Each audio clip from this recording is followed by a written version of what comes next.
The grand medical chamber of the Vesperian palace buzzed with nervous energy as another doctor hurried away, head bowed in shame. Queen Rose sat on her medical pod, her iridescent wings twitching with barely contained fury. This was the 200th failed conception attempt, and her patience was wearing thinner than the delicate silk draping her tall, elegant form. "Your Majesty," Dr. Reed approached carefully, his antennae lowered in submission. "Perhaps we should consider alternative options." The Queen's violet eyes narrowed. In the 10,000 years of Vesperian history, no queen had ever needed more than 50 attempts to produce an heir. Yet here she was, after 200 carefully selected males, still without child.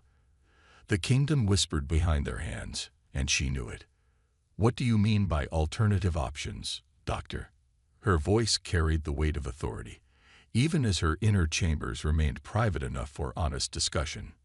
The doctor pulled up a holographic display, his six-fingered hands moving swiftly across the controls. "We've been monitoring various species across the galaxy, studying their reproductive patterns." He paused, clearly nervous about his next words. "There's one species that shows remarkable efficiency." Queen Rose leaned forward, her wings catching the light of the medical bay's soft illumination. "Go on." "Humans, Your Majesty." The doctor brought up an image of the species in question. "Their reproduction rate is, well, it's quite extraordinary. They can conceive within their first attempt nearly 25% of the time." The Queen stared at the image. The creatures looked so simple, only 2 arms, no wings, dull-colored skin, and not an antenna in sight. "These humans, they're from that backwater planet Earth, aren't they?" "Yes, Your Majesty. While they may seem primitive in some ways, their genetic structure is remarkably compatible with ours. Our scientists discovered this during routine xenobiological studies." From the corner of the room, General Apex, the Queen's most trusted advisor, stepped forward. Her battle-scarred wings and stern expression added weight to her words. "My Queen, considering such an option would be unprecedented. The royal bloodline has remained pure for millennia." Queen Rose stood, her full height making everyone else in the room look small. She walked to the window overlooking her vast capital city. The crystal spires reached toward the twin moons, and millions of her people went about their lives, all of them waiting for the announcement of a royal heir. "Tell me, Doctor," she said without turning, "what are the chances of success with another Vesperian male?" The doctor's antennae drooped even lower, based on current data, less than 0.1% per attempt, Your Majesty. The Queen's reflection in the window showed her clenched jaw.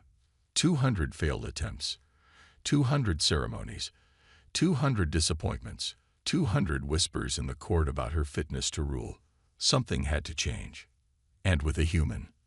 The compatibility tests suggest a success rate of up to 30% on the first attempt, Your Majesty. The room fell silent. Even the constant hum of the medical equipment seemed to fade away as everyone waited for the Queen's response. Finally, Queen Rose turned around, her face set with determination. "Contact Earth's leaders. Tell them we wish to establish a diplomatic exchange program." General Apex stepped forward again. "My Queen, the conservatives in the court will." "The conservatives in the court are not the ones who must ensure the survival of our lineage." Queen Rose cut her off. "I am." Dr. Reed bowed deeply.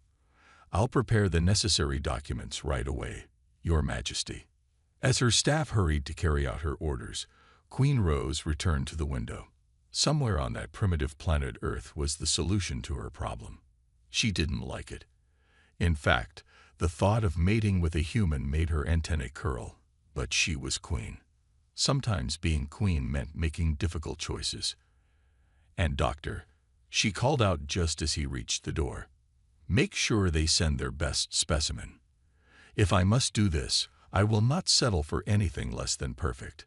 Little did Queen Rose know that her definition of perfect would soon be challenged in ways she never expected. Tom Miller wiped the sweat from his forehead as he finished his morning work on his family's Montana farm. At 28 years old, he had never imagined his life would extend beyond these peaceful fields of wheat. The morning sun was bright, the air was crisp, and everything seemed perfectly normal. Until 3 black government SUVs came rolling up his dusty driveway. Mr. Miller. A woman in a sharp business suit stepped out, holding a tablet. "I'm Agent Adams from the State Department. We need to talk." 2 hours later, Tom sat in his kitchen, staring blankly at the documents in front of him. His mother had made coffee for everyone, her hands shaking slightly as she poured. "Let me get this straight," Tom said slowly. "I was picked out of everyone on Earth because my genetic profile is special." Agent Adams nodded. "Your DNA was flagged in our database from that medical study you participated in last year. You show remarkable genetic stability and adaptability. The Vesperians specifically requested such traits." Tom's father leaned forward, his weathered face concerned. "And you're saying these alien people want him for diplomatic reasons?" The agents exchanged careful looks. "The exact nature of the diplomatic mission is classified," Agent Adams said smoothly. "But we can assure you it's a great honor. The Vesperians are one of the most advanced civilizations we've encountered." Meanwhile, aboard the Vesperian royal ship approaching Earth, Queen Rose was reviewing Tom's file with increasing disgust. "This is their prime specimen." She flicked through the holographic images showing Tom working on his farm. "He's a primitive agricultural laborer." Dr. Reed cleared his throat nervously. "Your Majesty, while his occupation might seem humble, his genetic profile is exceptional. Look at these markers." He pulled up a complex DNA analysis. "Perfect hormone balance, excellent physical health, and remarkable genetic stability. Even among humans, he's exceptional." The Queen's antennae twitched irritably. "He spends his days growing plants in dirt, which shows his connection to nature and understanding of life cycles," General Apex offered diplomatically. "And his physical labor has kept him in peak condition." Back on Earth, Tom was packing his bags with trembling hands. The agents had given him just 1 day to prepare. His mother stood in his doorway, trying not to cry. "I don't understand why it has to be you," she said softly. Tom zipped up his duffel bag. "They said I'm helping maintain peace between Earth and their empire. That's worth doing, right?" He tried to sound more confident than he felt. The next morning, a sleek spacecraft landed in the field behind the Miller farm, flattening a section of wheat. Tom stood with his parents, watching as a ramp descended and 2 tall, elegant aliens emerged. Their wings shimmered in the morning light, and their antennae moved gracefully as they approached. "Mr. Miller," one of them said in perfect English, "I am Protocol Officer Lane. We are here to escort you to the Vesperian capital." Tom hugged his parents goodbye, promising to make them proud. As he walked toward the spacecraft, he heard his mother whisper, "He doesn't even know what they really want him for." The journey to the Vesperian capital took 3 days. Tom spent most of it studying their language and customs, trying to absorb as much as possible. No one would tell him exactly what his diplomatic duties would entail, but he noticed the crew giving him strange looks. Finally, they arrived. The capital planet of the Vesperian Empire spread out below them, a world of crystal cities and floating gardens. Tom pressed his face against the viewport, awestruck by the alien beauty.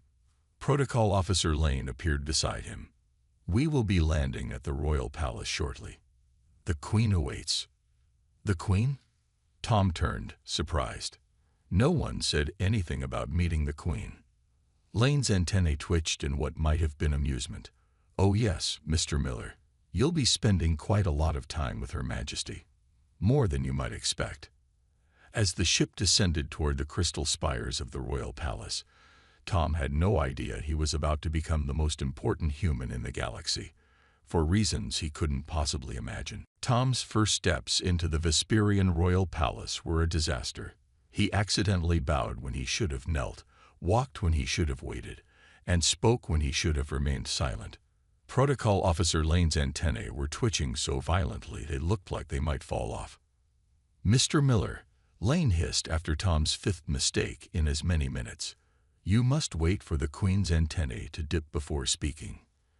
But I don't have antennae, Tom whispered back, causing several nearby court members to gasp at his speaking not of turn again. The grand reception hall was packed with Vesperian nobles, their wings creating a shimmering rainbow effect as they moved. Tom felt like a brown sparrow in a room full of peacocks. His simple earth clothes, though the finest he owned, looked dull compared to their glittering robes. Suddenly, everyone fell silent. The massive crystal doors at the far end of the hall swung open. Queen Rose entered, and Tom forgot how to breathe.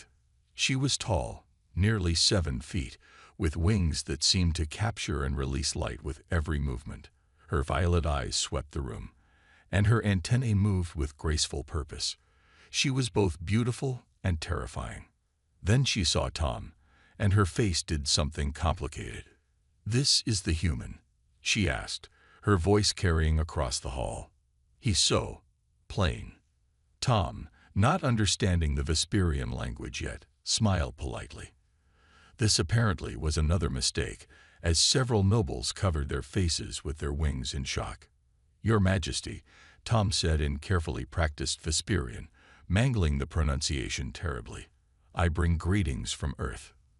The Queen's antennae went completely still, apparently a sign of extreme surprise. "You speak our language?" she asked in English. "I learned some on the journey here," Tom replied, then added with his typical farm boy honesty, "though I'm probably butchering it something awful." A strange sound echoed through the hall. It took everyone a moment to realize the Queen was laughing. Not the delicate, musical laugh of Vesperian nobility, but a genuine, surprised laugh. "At least you admit your shortcomings," she said, regaining her composure. "Unlike the hundreds of preening nobles who claim perfection while failing spectacularly." The gathered crowd shifted uncomfortably. Tom, missing the political undertones completely, just smiled again. "Where I come from, ma'am. I mean, Your Majesty. We believe honesty's the best policy." Though he looked around at the scandalized faces, "I'm starting to think maybe that doesn't translate well here." Queen Rose descended from her platform, approaching Tom. The crowd parted like water. Up close, he could see that her eyes had tiny flecks of gold in them. "Tell me, Tom Miller," she said, using his first name in a way that made several nobles nearly faint, "what do you think of our palace?" "It's the most beautiful thing I've ever seen," he said without hesitation. "Though I admit, I keep worrying I'm going to break something. Everything looks so delicate." "And what of our people?" "Also beautiful," he said, then added with his characteristic honesty, "though everyone seems really uptight. Begging your pardon, Your Majesty." More gasps from the crowd. General Apex stepped forward, ready to intervene, but the Queen held up a hand to stop her. "Uptight," she repeated, testing the unfamiliar word. "You know, stiff, formal, like everyone's afraid to be themselves." The Queen studied him for a long moment. Here was a human who had no idea of his true purpose here, who broke every rule of etiquette without malice, who spoke truth without fear. It was refreshing. "You will join me for dinner," she announced suddenly. "Alone." The court erupted in whispers. Dining alone with the Queen was unheard of. There were traditionally at least 12 attendants present at all times. "Sure thing," Tom said cheerfully, committing yet another faux pas by not waiting for her antennae to dip. "Though I might need help figuring out which fork to use. We usually just use one back home." As Queen Rose turned to leave, she found herself fighting back another unseemly laugh. Perhaps this strange, simple human would be more interesting than she had thought. Though she still couldn't believe this farm boy was supposed to be the solution to her empire's greatest problem. What she didn't realize was that his very simplicity would turn out to be his greatest strength. The private dining chamber of Queen Rose was a marvel of crystal and light, but Tom was too nervous to fully appreciate it. He had been dressed in traditional Vesperian robes by a team of flustered attendants who couldn't believe the informality with which he kept thanking them. "The Queen will arrive shortly," Protocol Officer Lane said, adjusting Tom's robes for the 10th time. "Remember, do not eat until her antennae dip forward." "I got it," Tom finished. He'd been practicing reading antenna signals for hours. The crystal doors slid open, and Queen Rose entered. She had changed into simpler robes, though they still put Tom's ceremonial outfit to shame. Her wings caught the light of the setting suns, creating patterns on the walls. "Leave us," she commanded. Lane and the other attendants practically ran out, though their faces showed clear concern about leaving their queen alone with this unpredictable human. "Nice and cozy in here," Tom said, then quickly looked at her antennae. To his relief, they had already dipped. "You're learning," the Queen observed, taking her seat, "though your posture is still atrocious." Tom grinned. "Can't help it. Spent too many years hauling hay bales." The Queen waved her hand, and food appeared through slots in the table. Tom's eyes widened at the strange, colorful dishes. "It's all compatible with human biology," she assured him. "We've researched thoroughly." "That's mighty thoughtful of you," Tom said, watching carefully as she began to eat. He copied her movements, though his attempt to use the Vesperian eating utensils looked more like a wrestling match. After a few minutes of awkward silence, the Queen spoke. "Tell me about your life on Earth." Tom's face lit up. "Well, my family's had our farm for 4 generations. We grow wheat mostly, but also some corn and soybeans. There's nothing quite like watching things grow, knowing you're helping feed people." The Queen listened, fascinated despite herself. Here was someone who took pride in working with the earth itself, who spoke with passion about nurturing life. It was so different from the calculated ambitions of her court. "And have you never wanted more?" she asked. "Power. Status." Tom shrugged. "Got everything I need." "Well, almost everything." His face softened, still hoping to find someone to share it with someday. The Queen's antennae twitched. If only he knew. "Speaking of sharing," Tom continued, "nobody's told me why I'm really here. All this special treatment. There's got to be more to it than just diplomatic relations." For the first time in centuries, Queen Rose felt uncertain. How do you tell someone they've been selected for royal breeding? "You are here because you possess certain qualities we value," she said carefully. "Like what?" "Strength, health, genetic compatibility." Tom's fork stopped halfway to his mouth. "Genetic comp. Oh." His eyes widened as understanding dawned. Asterisko asterisk. The Queen waited for shock, disgust, or fear. Instead, Tom started laughing. "Well, that explains all the medical tests back on Earth," he said, "though I wish someone had just been honest about it." "You're not offended?" "Should I be? I mean, it's kind of flattering, in a weird way." He looked at her directly, something few dared to do. "But you should know where I come from. We usually get to know each other first." The Queen felt her face warm. "We don't have time for such courtship rituals. The Empire needs an heir." "Well," Tom said, setting down his utensils, "we've got this whole dinner to get to know each other. Why don't you tell me about yourself?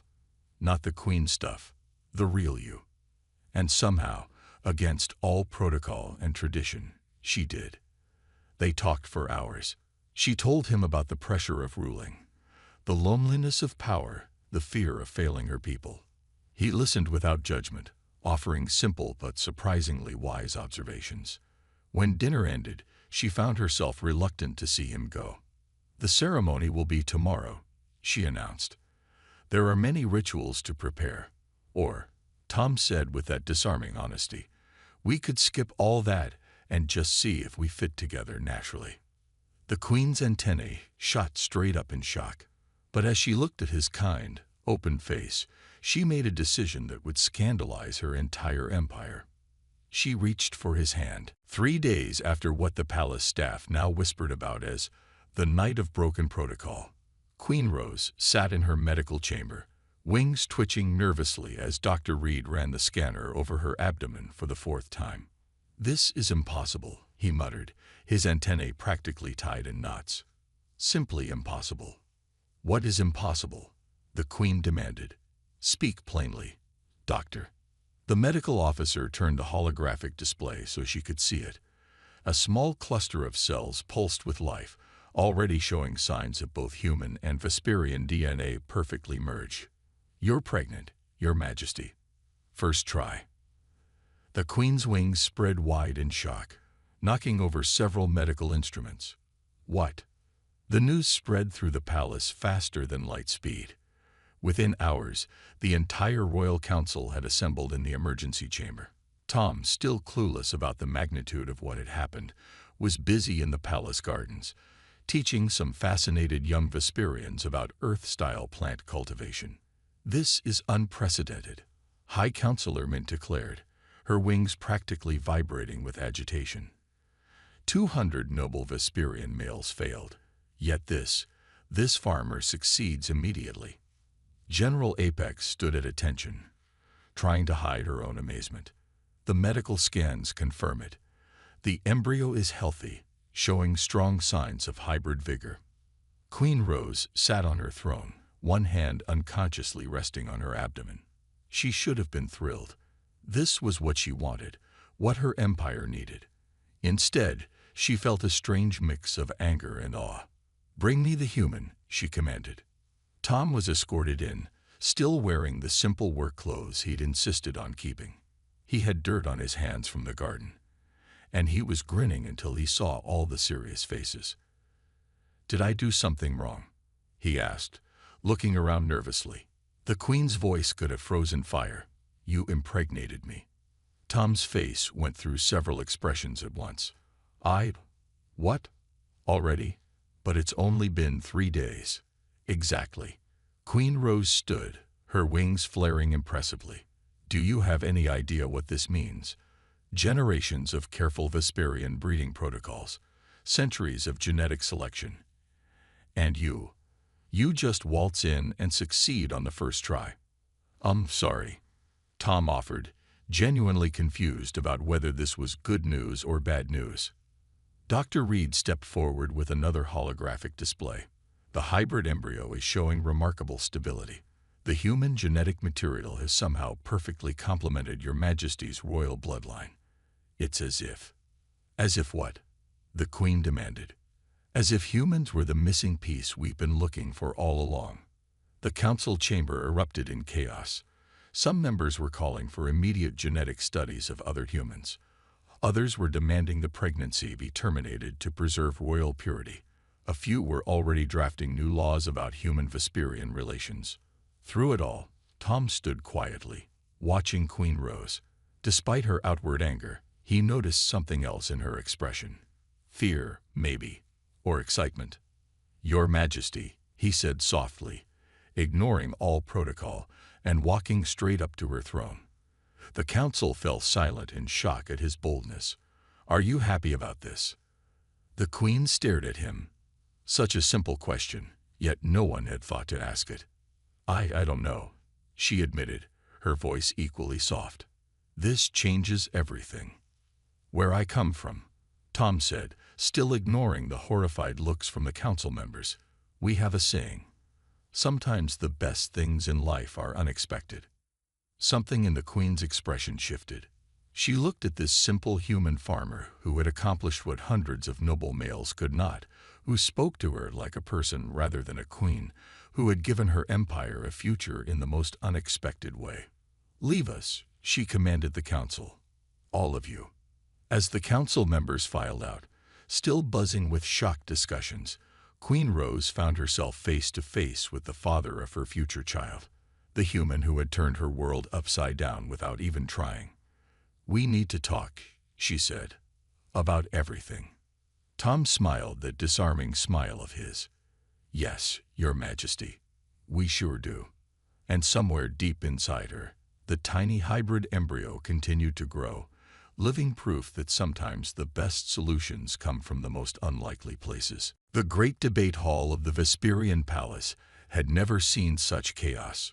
1 week after the announcement of the Queen's pregnancy, the empire was divided. Hundreds of noble Vesperians filled the crystal chamber, their wings creating a storm of color as they argued. "The bloodline must remain pure," shouted Lord Thorne, his wings flashing angry red. 2,000 years of careful breeding, ruined by human DNA. "But look at the medical data," Dr. Reed countered, projecting massive holograms of the developing embryo. "The hybrid genes are showing strength we've never seen before." Tom sat in a special observation box, watching the chaos unfold. He'd traded his Earth clothes for proper Vesperian robes, though he still wore his worn work boots underneath. Some habits died hard. "I still don't understand all the fuss," he muttered to General Apex, who'd become something of an ally. "Where I come from, a baby is just a blessing."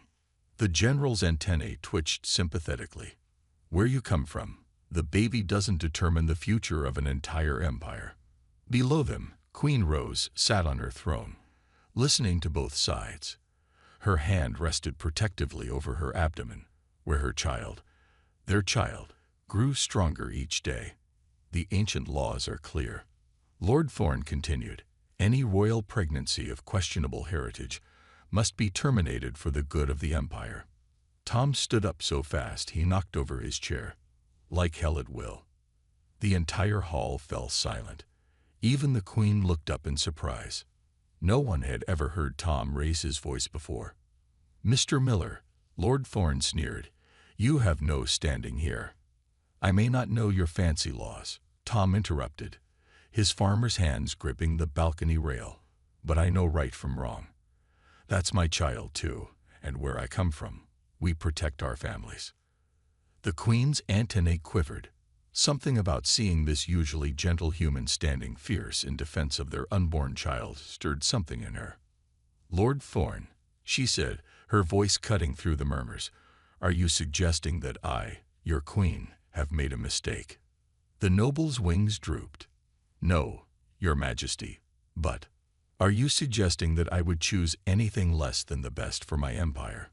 "Of course not. But then let me be clear." Queen Rose stood, her wings spreading to their full impressive span. "This child grows strong within me, stronger than any previous royal embryo. The medical data proves it. The ancient laws also say the Queen's word is final in all matters of succession. Or do you question that law as well?" The hall erupted in a fresh wave of gossip. Queen Rose raised her hand for silence. "Dr. Reed, share your latest findings." The doctor eagerly projected new images. "The hybrid embryo shows enhanced immune response, superior cellular regeneration, and unprecedented neural development. It appears the human genetic material isn't degrading our royal bloodline. It's strengthening it."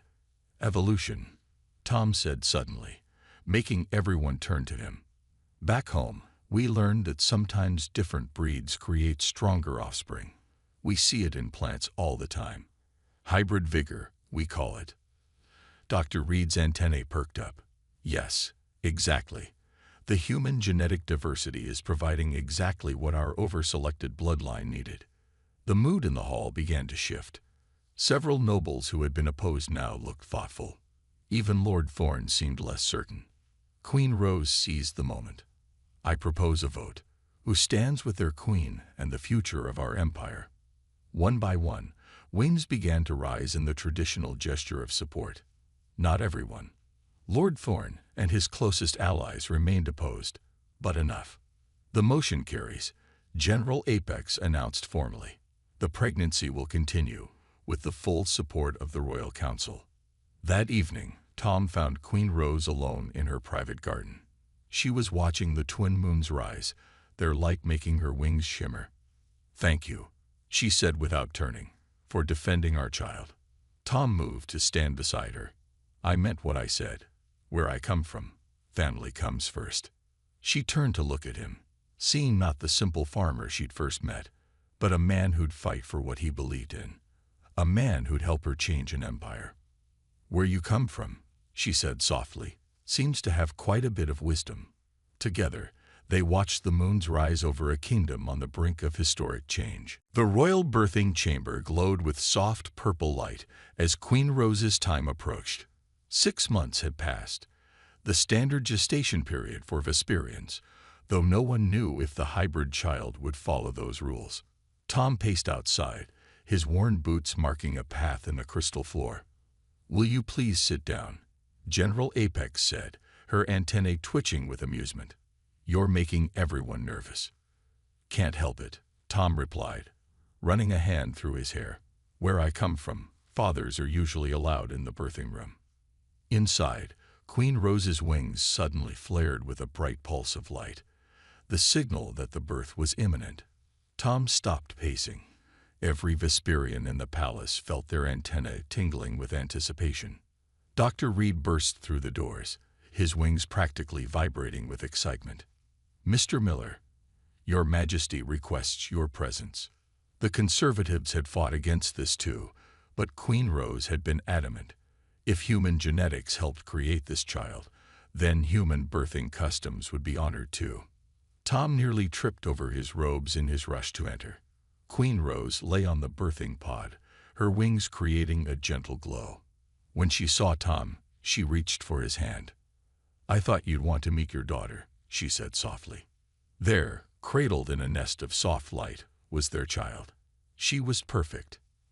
Tiny wings already shimmering with a mix of Vesperian luminescence and an entirely new pattern of colors. Her skin had a subtle iridescence, and when she opened her eyes, they were her mother's violet with flecks of Tom's brown. Most surprisingly, two delicate antennae curved from her forehead, while a dusting of human-like hair crowned her head. "She's beautiful," Tom whispered, tears in his eyes. The baby's antennae reached toward him, already recognizing her father's presence. When Tom gently touched her hand, she grabbed his finger with surprising strength. Dr. Reed was practically dancing with joy as he checked the medical readings. Perfect health. Strong hybrid vigor in every cell. This is a medical miracle. Queen Rose watched Tom with their daughter, seeing the love already shining in his eyes. These past months had changed everything. Not just their empire, but her heart as well. "We need to name her," she said. In Vesperian culture, royal children were usually named after great rulers or celestial bodies. But this child was something new. "How about Hope?" Tom suggested. "Because that's what she is. Hope for the future, hope for change, hope for bringing people together." The Queen smiled. "Hope," she repeated, testing the Earth word. "Yes, though she'll need a Vesperian name too. Princess Hope Aurora," Tom said, combining Earth simplicity with Vesperian elegance. "If that's okay." The baby's wings flickered with light, as if approving her name. News of the successful birth spread across the empire. The palace released images of the hybrid princess, and to everyone's surprise, the public fell in love. Her unique beauty became a symbol of positive change, of evolution rather than dilution. 1 month later, the Royal Council convened again. This time, instead of arguing about bloodlines, they were drafting new laws about human Vesperian relations. Even Lord Thorne had to admit that Princess Hope's perfect health and unique traits were hard to argue against. "There's one more matter to address," Queen Rose announced from her throne. She looked at Tom, who stood nearby in his new position as royal consort. "The success of this union suggests we should consider more human Vesperian partnerships." The council erupted in excited discussion. Already, several noble families had expressed interest in human genetic compatibility. "We'll need someone to oversee these new relations," the Queen continued. "Someone who understands both cultures." Tom stepped forward, no longer the awkward farmer, but a man who had helped change an empire. "I might know some good folks back home who'd be interested, but we do it right, with honesty and respect on both sides." Queen Rose nodded, watching as their daughter slept peacefully in her floating crib, her wings occasionally flickering with dreams. "Yes," she agreed. "No more secrets. We build this future together." As the twin suns set outside, their light caught the princess's wings, creating a new pattern of colors never seen before in the empire. Like her parents, she represented the best of both worlds. proof that sometimes the greatest strength comes from embracing change rather than fearing it. And somewhere on Earth, a wheat farm in Montana stood ready to welcome some very unusual guests, as two civilizations began the careful dance of coming together, one genetic match at a time.